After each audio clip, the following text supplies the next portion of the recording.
علی گیلانی صاحب ہیں اور ان کے علاوہ حریت کے جو رہنما ہیں، اللہ تعالیٰ ان کو صحت و سلامتی دے. علی گیلانی صاحب ایک مینارہ نور تھے، ایک کشمیری قوم کے بہت بڑے رہبر تھے، لیڈر تھے، اور انہوں نے جو ایک نعرہ دیا کشمیری قوم کو کہ ہم پاکستانی ہیں، پاکستان ہمارا ہے، یہ ہندوستان کے سینے میں انہوں نے خنجر گھونپا ہے. اور الحمدللہ یہ خنجر ہندوستان کے سینے سے تب ہی نکلے گا جب کشمیر آزاد ہوگا. لیکن بدقسمتی سے جو کشمیریوں پر مظالم ڈھائے جا رہے ہیں، میں سمجھتا ہوں کہ جتنی دہشت گرد تنظیمیں ہندوستان میں ہیں اور حکومتی سرپرستی میں کام کر رہی ہیں، راشٹریہ سیوک سنگھ، سوئم سیوک سنگھ اور پتہ نہیں کون کون سی جو ہے وہ انفارچونیٹلی انڈین آرمی کے ساتھ، انڈین فورسز کے ساتھ مل کر کشمیریوں کا قتل عام کر رہی ہیں. اور دن بدن کشمیری جو ہیں وہ بالکل ان تمام چیزوں سے بے خوف ہو گئے ہیں. وہ فیس ٹو فیس کرتے ہیں اور اپنی جو آزادی کی تحریک ہے اس کو دن بدن مہمیز بخش رہے ہیں، اس کو جلا بخش رہے ہیں. اور یہ انشاءاللہ دنیا کی تاریخ ہمیں بتاتی ہے کہ کسی قوم کو اس کی مرضی کے خلاف بہت دیر تک آپ زبردستی اپنے ساتھ جوڑے نہیں رکھ سکتے. ہندوستان نے USSR سے اور بہت سی دنیا کی آزادی کی تحریکوں سے، بھلے وہ الجزائر کی تحریک ہو، بھلے وہ تیونس کی تحریک ہو، بھلے وہ مراکش کی تحریک ہو، انہوں نے اس سے سبق حاصل نہیں کیا اور وہ سبق حاصل کرنے کے موڈ میں نہیں ہیں. ان کا دماغ تب ہی درست ہوگا جب انشاءاللہ کشمیری خود ان کو وہاں سے انشاءاللہ جو ہے وہ زبردستی وہاں سے ان کو ککیں مار کر وہاں سے نکالیں گے اور وہ انشاءاللہ پاکستان کا حصہ بنیں گے، کشمیر بنے گا پاکستان. ڈاکٹر عدنان صاحب، میں آپ کی طرف بڑھوں گا. آپ کیا کہیں گے ہندوستانی فوج کے حوالے سے، ہندوستانی جمہوریت کے حوالے سے؟ تو علی گیلانی صاحب اپنی زندگی میں کہا کرتے تھے کہ ہندوستانی جمہوریت کا جنازہ نکلا ہے، اور جب وہ فوت ہوئے ان کا جو جنازے کو، ان کی ڈیڈ باڈی کو وہ لے کے زبردستی وہ لے کے گئے، تو آپ یہ سمجھتے نہیں ہیں کہ اس دن بھی ہندوستانی جمہوریت کا جنازہ نکلا ہے؟ نہایت ہی افسوس سے کہنا پڑ رہا ہے. لیڈر کی تعریف تو یہ ہوتی ہے جس سے عوام پسند کرے. ہمارے ہمسایہ ملک ہندوستان میں اس تعریف کے بالکل برعکس، بالکل الٹ پالیسیز پہ عمل پیرا ہو رہے ہیں. وہاں پہ لیڈر یہ کوشش کر رہے ہیں کہ ڈرا دھمکا کے، دہشت گردی سے، ظلم سے، ہٹلر کی پالیسیز کو فالو کر کے، اسرائیل کے طریقہ کار کو اپنا کے، کشمیریوں کی جینوسائیڈ کر کے اس تحریک کو کچلا جائے، جو کہ ایک ناممکن ہے. اسی کی آپ کو ایگزامپل 2 سال پہلے 5 اگست کے ان کے ایکشن سے واضح ہوئی تھی کہ کشمیر کی ڈیموگرافی کو چینج کیا جائے. ایک اور نظیر آپ کو سید علی گیلانی صاحب کے آخری رسومات کی ادائیگی پر پابندی کے موقع پر نظر آیا. وہ ہر پل اس کوشش میں گامزن ہے کہ کسی طریقہ کار سے کشمیر کی تاریخ کو، کشمیری ایسٹس کو، کشمیری رہنماؤں کو ڈارک پلیسز پہ رکھ کے ان کے نیریٹو کو عوام کے سامنے نہ لایا جائے اور اس طرح اس تحریک کے آزادی کو دبایا جائے، جو کہ ممکن نہ ہے. ڈاکٹر امرین صاحبہ، آپ کی طرف میں بڑھوں گا. آپ کیا سمجھتی ہیں کہ ہندوستان جس جھوٹ سے، جس فریب کے ساتھ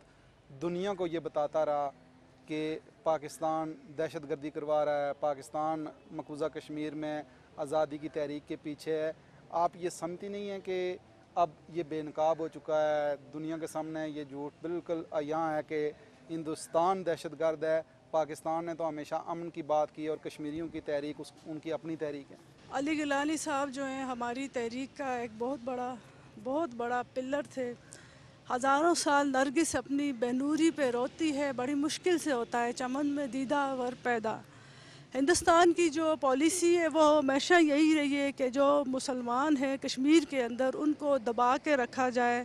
اور جو تحریک آزادی کشمیر جو 1931 سے سانیہ 13 جولائی سے شروع ہوئی ہے اس کو ختم جو ابھی تک چل رہی ہے اس کو ختم کرنے کے لیے وہ پوری کوشش کریں۔ اس کے لیے انہوں نے 5 اگست 2019 کو جو ہے انہوں نے ہمارا آرٹیکل 370 اور 335A جو ہے اس کو ختم کر کے ہمارا جو ہے ڈیموگرافیکل جو ہے چینجز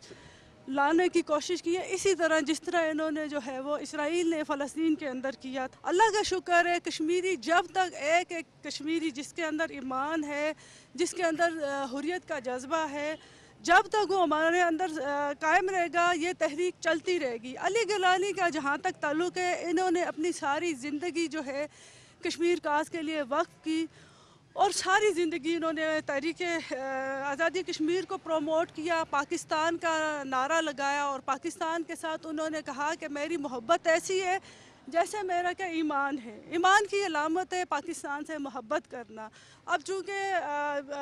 ہندوستان بخلا گیا ہے ان کی ڈیتھ سے، اتنا وہ بخلا گیا ہے کہ یہ جو مودی ہے اور BJP ہے اور انڈیا کے اندر جو ہندوازم کے لوگ ہیں، ہندواتا جن کو ہم ہندو کہیں گے، ان لوگوں نے یہ کیا کہ علی گیلانی صاحب جو ہے ان کے جنازے کو پبلکلی بھی آنے نہیں دیا۔ علی گیلانی صاحب کی جو تھی ان کی وصیت اس کے مطابق ان کو مزار شہداء وہ جگہ ہے جو 1931 کی تحریک کے دوران جو 21-22 لوگ شہید ہوئے تھے ان کو وہاں مدفن کیا گیا ہے۔ ان کی خواہش تھی کہ اور گاہے بگاہے اس میں مزید بھی جو تحریکی جو ہماری چلتی رہی اور 89 میں بھی جو 90s میں بھی چلی، اس دوران بھی بہت سارے لوگوں کو وہاں جو شہداء تھے ان کو جو ہے ان کی تدفین کی گئی۔ اب ان کی یہی تھی خواہش کہ مجھے یہاں پر جو ہے مدفن کیا جائے، تدفین کی جائے، آخری رسومات یہاں ادا کی جائیں، تو وہ بھی نہیں انہوں نے کی۔ اور بخلاہٹ کے شکار جو انڈیا کی جو گورنمنٹ جو کشمیر میں ہے اور نام نہاد ہے اس نے یہ کیا، علی گیلانی صاحب جو ہے ان کا کوفن جو تھا اس کے اوپر جو ہے پاکستان کا پرچم انہوں نے ان کی آخری وصیت جو خواہش یا وصیت تھی اس کے مطابق ڈالا گیا تھا، وہ بھی تھوڑی دیر ڈال کے اتار دیا۔ وہ اتنے خوفزدہ ہیں پاکستان سے، مسلمانوں سے اور کشمیریوں سے۔ سید ڈاکٹر تہمینہ آپ کی طرف میں آؤں گا، آپ کیا کہیں گی کہ ہندوستان کی جو فوج ہے، ہندوستان کی جو حکومت ہے، وہ اس بات کا ان کو ڈر ہے کہ جب بھی سری نگر کے چوک میں مجمع اکٹھا ہوتا ہے، جب بھی مقبوضہ وادیوں میں لوگ اکٹھے ہوتے ہیں تو وہ پاکستان کا پرچم اٹھا کے پاکستان زندہ باد کے نعرے لگاتے ہیں، تو یہ جو علی گیلانی صاحب کا جنازہ انہوں نے نہیں آنے دیا اس کی بنیادی وجہ بھی یہی تھی کہ وہاں پاکستان زندہ باد کے نعرے لگیں گے اور بہت بڑا مجمع ہو جائے گا، تو اس لیے وہ خوف میں مبتلا تھے۔ میں صرف کرنٹ سچویشن کو آپ کے سامنے جو مجھے سمجھ آ رہا ہے وہ یہ ہے کہ اس وقت علی گیلانی صاحب کی وفات کے بعد انڈیا کا خوف جو ہے وہ 4 گنا زیادہ ہو گیا، کیونکہ جو ان کا جمہوریت کا ڈرامہ تھا وہ تو ان کی موت کے ساتھ اس کا اینڈ ہو گیا ہے کہ وہ جمہوریت لا رہے ہیں کشمیر میں۔ اب جو انہیں خوف ہے وہ اس بات کا شدید خوف ہے، 2 سائیڈڈ خوف میں مبتلا ہیں، اس وقت بہت بپھرے ہوئے ہیں۔ ایک تو افغانستان میں طالبان کی حکومت کے آنے سے انہیں ایک پوائنٹ ملا ہے، وہ پاکستان کو ٹارگٹ کر رہے ہیں۔ دوسرا کشمیر میں علی گیلانی صاحب کی وفات کے بعد، کیونکہ وہ یہ جانتے ہیں کہ حریت تنظیم ہے، یہ کنٹینیو ہے۔ اب اگر اس کا کوئی والی وارث ہوگا تو وہ ینگ جنریشن ہوگی، نئی قوتیں، نئے لوگ آئیں گے اور اپنی پاور کے ساتھ آئیں گے۔ اس پاور کو ریزسٹ کرنے کے لیے یا اس پاور کا خاتمہ کرنے کے لیے انہیں بہت زیادہ مشکلات کا سامنا کرنا پڑے گا۔ جو ہماری حریت تنظیم کے جو جوان خون ہے وہ اپنے آپ کو ڈیفینڈ کرنے کے لیے انٹرنیشنل فورم پہ as well as national forum پہ بہت فورس لگائے گا۔ سو ان کے خوف زدہ ہونے کی بہت بڑی وجہ جو ہے وہ یہ ہے کہ علی گیلانی صاحب ابھی تک جو لیڈ کر رہے تھے انہوں نے اپنے پاس رکھا، قید میں رکھا، ان پر مظالم کیے، ان کی وفات تو ہو گئی مگر یہ جو کاز ہے وہ ختم نہیں ہوا، اور اب اس کاز کی لیڈ جو ہے وہ ینگ جنریشن کے ہاتھ میں آئے گی۔ تو ینگ جنریشن ان کے لیے کتنی تباہی بن کے سامنے آئیں گے، اس خوف کی وجہ سے اس وقت وہ بالکل پاگل ہوئے میں۔ ہندوستان میں بیسیکلی آپ دیکھیں کہ پچھلے کئی سالوں سے جو حکومت چل رہی ہے وہ ایک ہی بات پہ چل رہی ہے کہ کشمیر کو ہندوستان کا حصہ بنائیں گے، ان کا اور کوئی دوسرا یا تیسرا موٹیو نہیں ہے، وہ چیز ان کو اپنے ہاتھ سے جاتی ہوئی نظر آ رہی ہے۔ بالکل صحیح ہے۔